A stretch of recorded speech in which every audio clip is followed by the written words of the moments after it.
Near mint condition, the home of collected editions. That cover's so awesome. Absolute format is the best way to own this store. Time to empty those wallets and fill those shelves.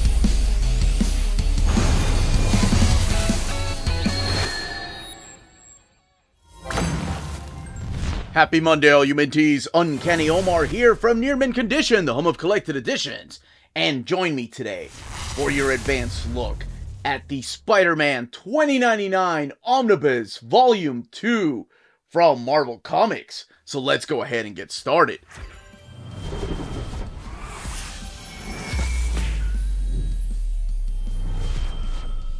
Before going any further, a big thank you to David Gabriel and the fine folks at Marvel for sending us an advance copy of this omnibus. This omnibus is due out in the direct market and book market on April 2nd or 3rd, depending on where you get your books. What we're looking at here is the direct market cover. This is the one that's drawn by Simone Bianchi. It's also the cover to the first issue of the 2014 series, which I'll explain what's collected in here when I open the book up and talk about it. On the left-hand side is your standard edition cover, and that's the one that's going to be available everywhere, and that's the one that's done by Pasquale Ferry. And if you notice, there is a difference in the spines, too. Miguel looking different in both of the spines. So besides the cover and the spines, everything else is the same. So we'll bring the focus back to this. So again, Simone Bianchi cover here, Spider-Man 2099. The Marvel logo, no Volume 2 here, but it is on the spine. Marvel Omnibus, Spider-Man 2099, Miguel there, and Volume 2. And then the back of the book right here. Back from the Future, which actually we'll talk a little bit about that when we open it up. Retail price, $125. What is collected in here, a little bit about what's happening through these pages, and rated Teen Plus. Now, if you have the first one, you may be wondering why this one doesn't have that amazing border right there. And that's because this is the foil border that they were using for the 2099 line. Not just for Spider-Man, but also comics like X-Men 2099. So in 2014, when this series was launched, we weren't really doing that. And honestly, the direct market cover of the first book, Volume 1, also didn't have that design. But I did want to put both of the books together like this so you can see how they will look on your shelf right next to each other.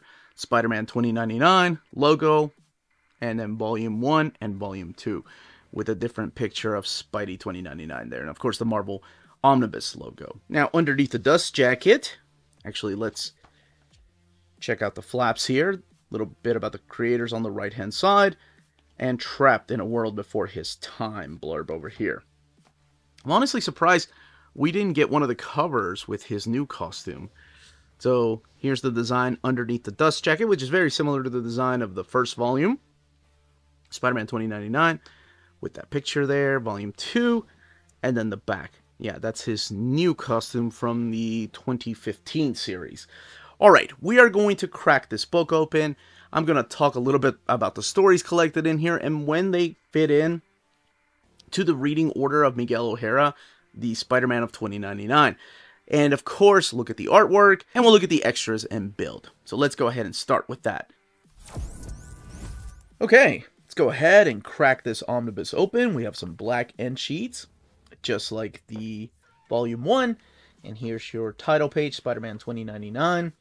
And even though probably most people think of Spider-Man 2099, they think of Peter David, which is right, he is the co-creator.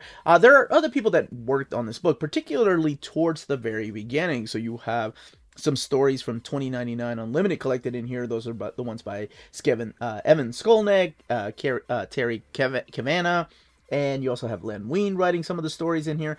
Dan Slott does the story that reintroduces us to Spider-Man 2099 after he'd been gone for a while. But Peter David does do a majority of the stories in here with different artists. Like Will Sleaney is the main artist on Spider-Man 2099 when it's relaunched in 2014 and in 2015.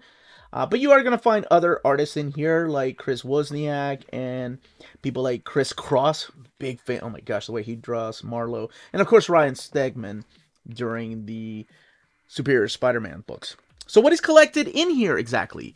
Collected in here is the Spider-Man 2099 series 1 through 12, the 2014 series, the 2015 follow-up series 1 through 25, Captain Marvel issues 27 through 30. Now that is the Genis-Vell stories. Superior Spider-Man 17 through 19, Secret Wars 2099, the 5-issue miniseries, and then material from 2099 Unlimited 1 through 3, 8 through 10, and Amazing Spider-Man 2014 issue number 1, and Amazing Spider-Man 2015 issue number 1. 1,256 pages, $125. So, this is a book that's mapped really interesting. By the way, minor spoilers going into the book, mainly talking about maybe some of the things that happened in the first volume.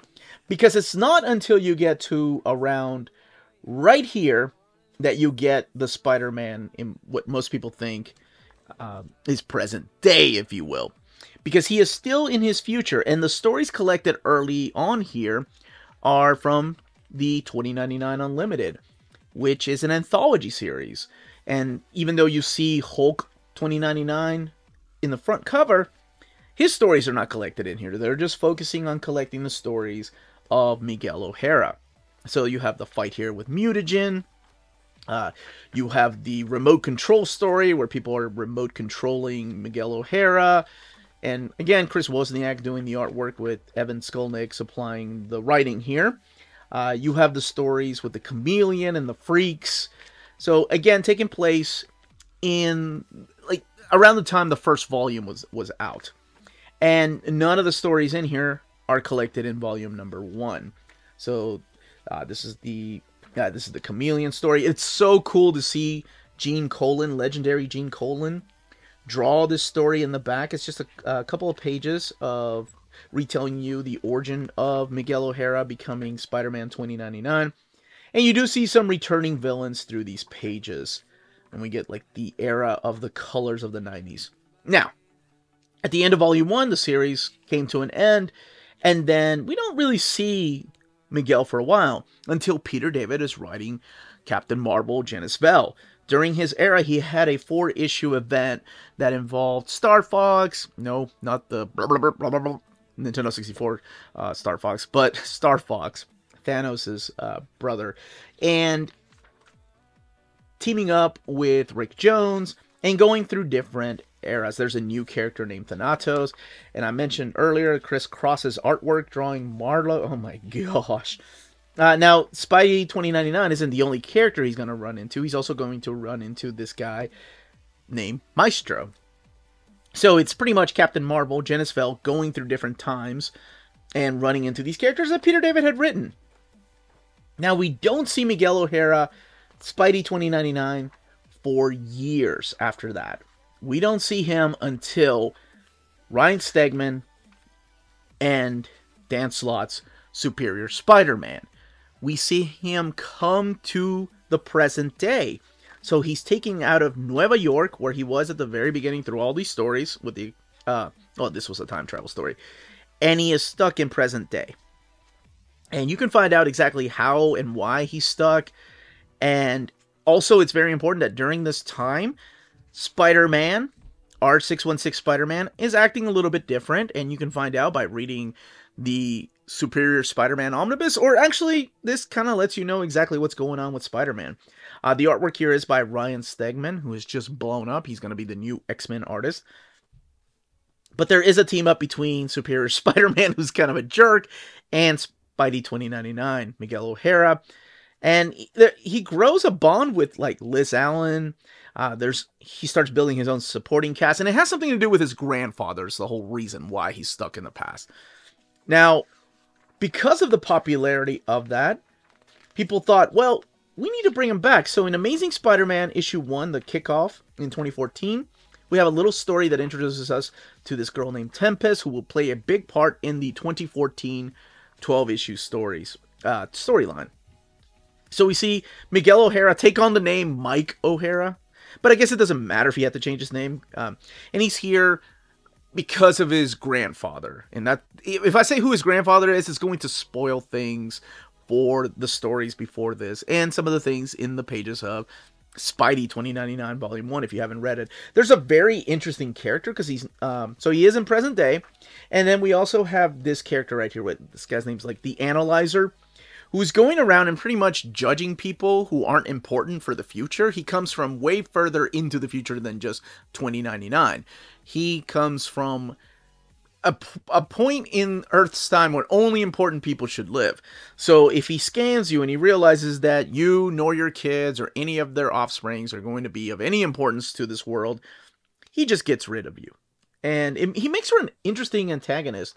Again, building a interesting relationship with Tempest, but also lying to Liz, because Liz is working for Alchemix. So what he does is he's stuck here, so he wants to take this time to make Alchemix a good thing, because he's seen what Alchemix did in the future, and he feels like if he's here at the very beginning, he can change the way that it's shaped. I do love the fact, this isn't a big spoiler, it's just a little minor one, but when Liz confronts him that she thinks that he's Spider-Man, I love the fact that he just says, "No, I'm not Spider-Man, I'm from the future, and that's my secret, that's why you've been on to me."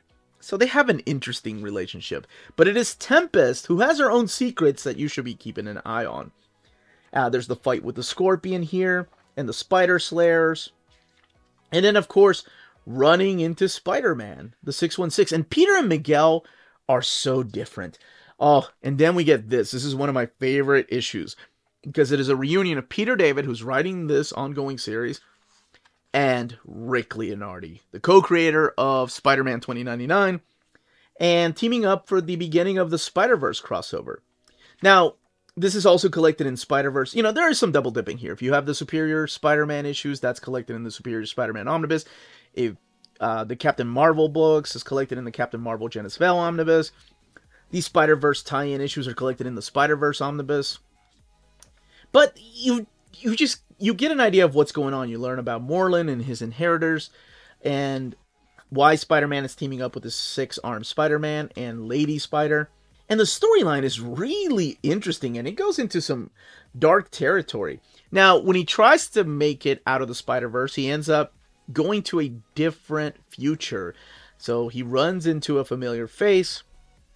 And speaking of familiar faces, there are some familiar and returning characters from the 2099 line, but I don't want to spoil who shows up through here, especially during the Civil War era of Spider-Man 2099. Now, between Spider-Man 2099, 2014, and 2015, by the way, this book is mapped perfectly, you get the Secret Wars 2099 miniseries, which has a Captain America 2099, an Iron Man from that year, a Hawkeye from that year, and Miguel does show up through here, but he shows up in a very interesting way. There's a whole Avengers and Defenders war, and then we get the relaunch of the Spider-Man 2015. Now, this changes the tone of the book, kind of in a way like the Captain Marvel book was done. Not that dark, but it does go into a really interesting, darker territory. Something horrible happens to Miguel in the first, not to him personally, but around him in the first issue, that leads Peter Parker into confronting him and asking him to join him, to start working for Parker Industries, because of something horrible that had happened. So he accepts, and this all happens after Secret Wars. So in here, you know, we get him, we got the return of Tempest, and then Lila's been here the whole time, by the way. I love Lila. Yeah, that's this holographic thing that, companion that he carries around in his arm. But he starts building a supporting cast. Roberta Mendez plays a big, important part through here. And in this particular series, we build around the idea that there is this organization known as the Fist. And the Fist has it out for him. And eventually the Fist involves the Hand, of course. But the most interesting part about this miniseries is that he gets a new costume, which I'm surprised they didn't use for one of the dust jackets, this costume right here. So Spidey 2099 gets a new costume, and there is a reason why he has to update his classic costume to this. So in here you get to find out a little bit more about the character of Tempest and what her secret is. There's a couple of other characters that have secrets, like Gloriana, through these pages. There's some characters from the Spider-Man 616 Rogue Gallery that show up, but it's not the ones that you probably think that it's going to be. And then we get our own Sinister Six, or I'm sorry, a new Sinister Six for Miguel to fight. And you can find out who some of these characters are. Some of them are probably familiar to you if you read Volume 1. And I guess that's the thing.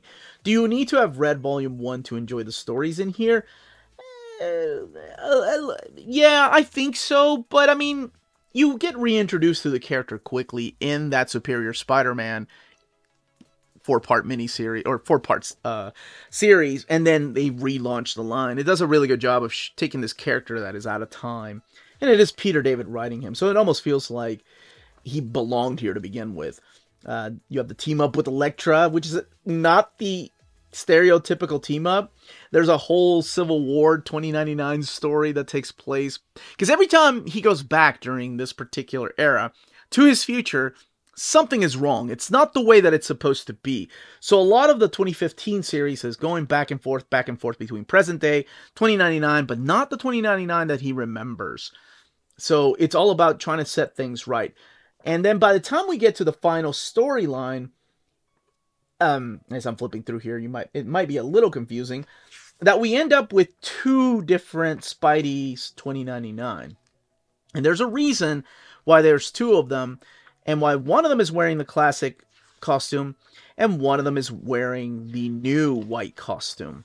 And you can find out who the Spider-Man 2099 is, if he is an ally, if he's that one character from Volume 1 that is always after Miguel, trying to mimic his life, or if he's a villain, if you will. But I think that's all I will say about the storylines while we're showing the artwork here. Like I mentioned, Will Sliney doing most of the artwork of the 2014 and 2015 series.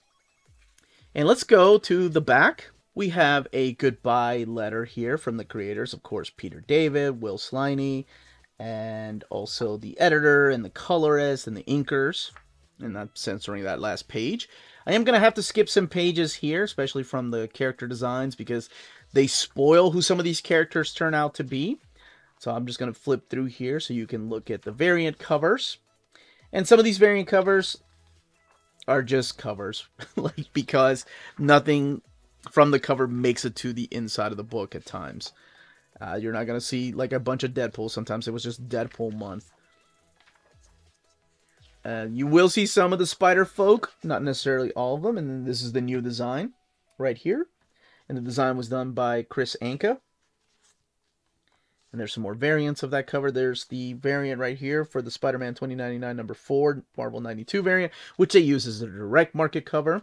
Oh, wait, I forgot to point out, this is Rick Leonardi right here. And the script to issue number 7 here. And then we get some layouts of the pages and thumbnail sketches and character designs, which I'll skip most of them because they spoil who the characters turn out to be.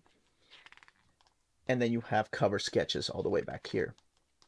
And the script to issue 11, not fully, but just some of it. And some original cover art here. And your end sheets, 1,256 pages. That's what the eye looks like. So it's not a big eye. Honestly, it could be bigger.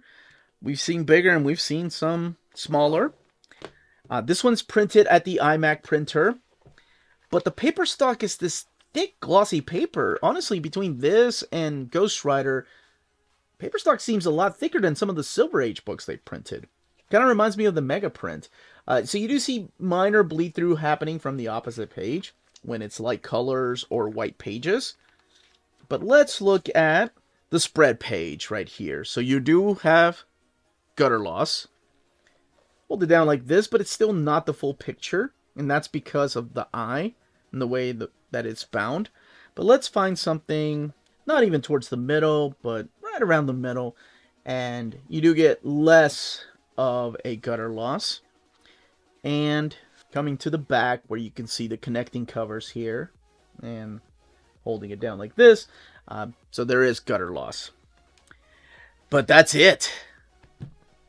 What the shock. We got a volume 2. Where did this come from? That's awesome. Hopefully one day we'll get a volume 3 if more and more 2099 Spidey stories are being told. That, as they say, is that. If you're interested in purchasing this omnibus, don't forget to check out our sponsors. If you're in Europe and you're interested in buying these books, definitely check out Walt's Comic Shop in Berlin, Germany.